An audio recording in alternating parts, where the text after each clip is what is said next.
ये तो हमें पता है कि रशिया यूक्रेन युद्ध शुरू होने के बाद भारत बहुत ही ह्यूज क्वांटिटी में रशिया से crude oil, fertilisers, natural gas और कोल परचेज कर रहा है। लेकिन ये आंकड़ा अभी तक सामने निकल कर नहीं आया था कि हमने ये सब परचेजेस करने के लिए रशिया को कितने मिलियन या फिर कितने बिलियन डॉलर्स अभी तक पे कर दिए हैं। क्योंकि यूक्रेन युद्ध शुरू होने के बाद एक एक डॉलर रशिया के लिए कमाना बहुत ही ज्यादा डिफिकल्ट हो गया है। ऐसे में भारत पेमेंट के रूप में रशिया को जितने भी बिलियन डॉलर्स पे कर रहा है वो रशिया के लिए इस समय बहुत ही मायने रखते हैं। अमेरिका समेत वेस्टर्न देशों के प्रेशर के कारण भारतीय सरकार तो इस समय ये रिवील कभी नहीं करेगी, यानी ये कभी नहीं बताएगी कि यूक्रेन युद्ध शुरू होने के बाद अब तक भारत ने कितनी कीमत का रशिया से कितना क्रूड ऑयल परचेज कर लिया है। लेकिन रशिया की तरफ से जानकारी आ गई है कि यूक्रेन युद्ध शुरू होने के बाद भारत ने रशिया से टोटल कितना क्रूड ऑयल परचेज कर लिया है और अगले महीने यानी कि जून के लिए कितने मिलियन बैरल्स क्रूड ऑयल के ऑर्डर प्लेस कर दिए गए हैं और उनकी कीमत क्या है। लेकिन वो बताने से पहले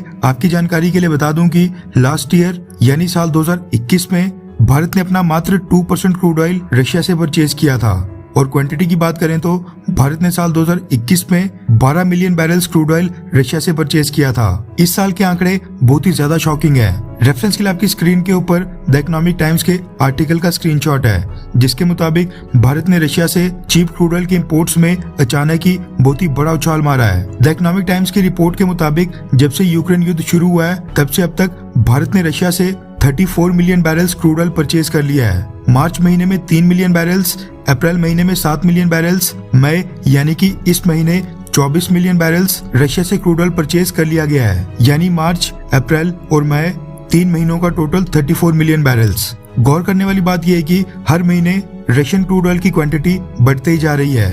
अब ये तो हमको पता है कि क्रूड ऑयल के ऑर्डर्स महीने पहले ही प्लेस करने पड़ते हैं, तो भारत ने भी सेम यही किया है। जून यानी कि अगले महीने के लिए भी रशिया को क्रूड ऑयल के ऑर्डर्स पहले ही प्लेस कर दिए गए थे।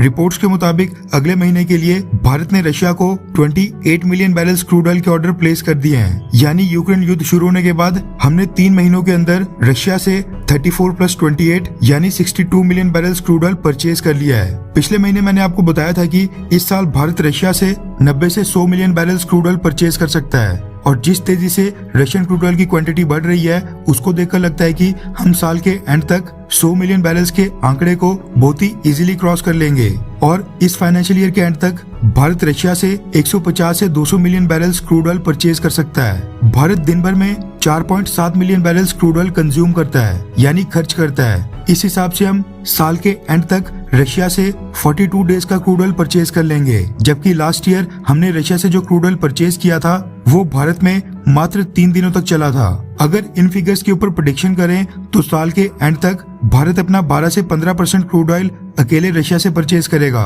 और इराक के बाद सऊदी अरेबिया नहीं बल्कि रशिया भारत का second largest crude oil supplier होगा।